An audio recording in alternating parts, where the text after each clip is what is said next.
behind the scenes, because basically what happens is everyone needs a stage to express themselves, and you realize that I have my own space, you have your own, everybody has their own, but there's a reason why someone will look for the place where a market, it's a marketplace whereby you get, where you get to express yourself more openly, and you want to be heard by everyone. So every one of us has their own ideas in mind. Everyone wants to speak, everyone wants to express themselves, everyone wants to listen, everyone wants to learn, but you really don't have someone to listen to, and I think that's where the fourth estate has failed most of us, because now what happens is, when you talk about radio and TV, the 90% of what they air is basically what is, the arms of government. News, headlines is usually president, ministries, governors, etc. We had a Kenyan break a world record. It was, I think yesterday or the day before yesterday. It was among the last features on the bulletin, which is very contrary to what we expect. You know, so I think people come to these platforms because you have freedom to be able to express yourself, to learn, to fact check, given that everything that goes online, what I did 10 years ago, I cannot come and tell you I was a white man 50 years ago, when you can actually fact check and see how dark or light I was when I was still, like, say, 10, 15 years ago, which I think is a very good way to actually hold people accountable to what they try to present themselves as. And then now with the digital world, what is happening right now, I realize even the TV stations we have, they've ended up opening stream channels, which is now, like, say, it's a common market whereby everyone can actually get to access media just on your palm. You don't need to have a TV or a radio for whatever. If I want to listen to music, all I need is a phone. If I want to watch news, whatever, any part of the world, all I just need to do is open my hand, and I have everything at my whatever. And then I can even go ahead, as I'm watching, I'm fact checking and getting to see how authentic and real the information that is being floated is.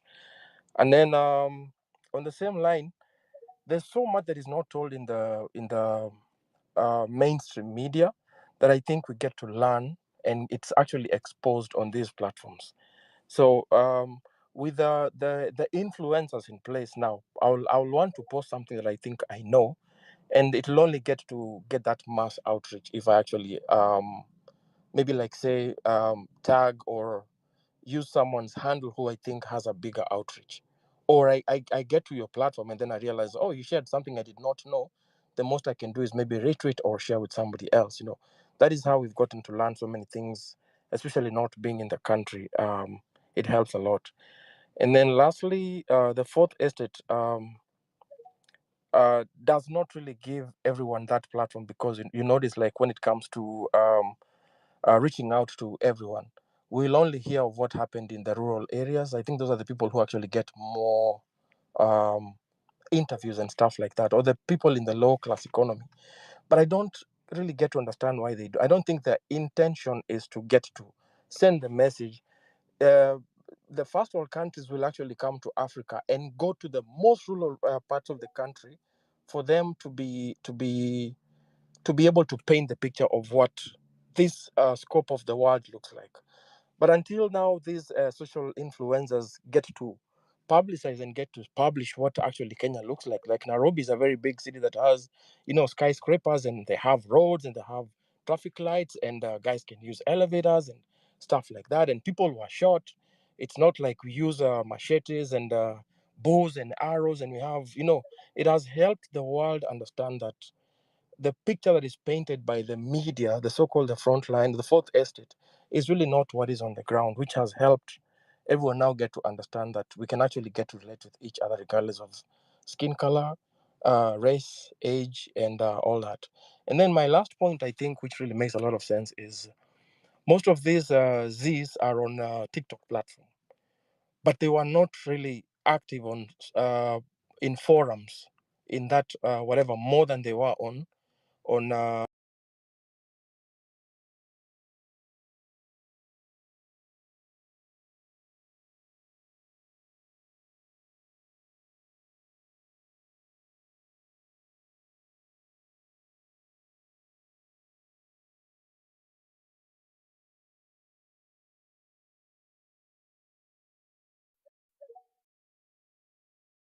they know the people they should go to. So influencers also have played a very great role in just getting to enlighten and getting to know who's Tata, for example. There are very many prominent names that have actually been outstanding in the last 2-3 weeks, just from the X space, more than I think they were on. And some of these OGs are not really on some of these platforms. So the interest of, okay, who is this guy? What does he do? Why are we told of an MP who's caught every time with other women's ABC? And it's not on TikTok, but actually, you'll have to go to these guys who are older than you for me to know that there's these activists who I can run to if I want to do ABC and D and stuff like that. I think that for me, it's really a good platform that is just not appreciated yet. If you look at every other media house, they have a Facebook page, they have a social media account in some way. If they really did not make sense, if influencers were not of any validity, I don't think we would be having these stations with a social media handle as such. I used to work on radio. There was a particular department just set aside for people to go about on the streets and just collect information that used to keep the social media accounts active. So props for what you're doing. I have not met most of you in person, but I think we have so much, like, I've learned so many things in the last 3 weeks, and I think even if I don't meet you, there are people actually just say, I would really want to get to, evolve with, because they have really opened up my mind, both morally, spiritually, and as a citizen of the country, for me to be able to get to understand what I need to do as part and parcel of this country to enhance and see us move forward. Thank you. Thank you very much, KD. I will move to the next speaker. Let's have Bireli will be last. You have to wait. Abdurrahman, kindly. You have to make your final remarks. 2.5 minutes should be better. I need one. Okay, proceed. Thank you. Each of us has a role to play in this. We are influencers in every areas of our lives.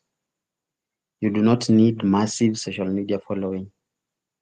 There are so many people who can speak in Luo, and they are back there in the villages, and you know perfect Luo to explain to that grandma in Luo what it is happening, what we need in what we need, how we need to change our leaders to be our servants and our politicians to stop the sense of entitlement and to be addressing issues that are in touch with the needs of the masses they are serving, to ensure that they listen to the voices so that they customize our budgets to the needs, to solve the needs in our villages and in our areas.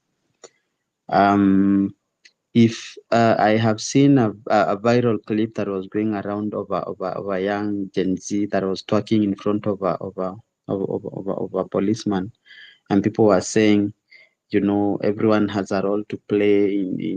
She was sort of confusing those GSU officers not to throw canisters in front of to the protesters and all that.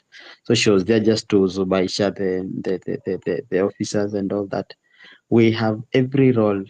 If probably you're an employer and a protest has been called and those Gen Zs that work in your company need time off.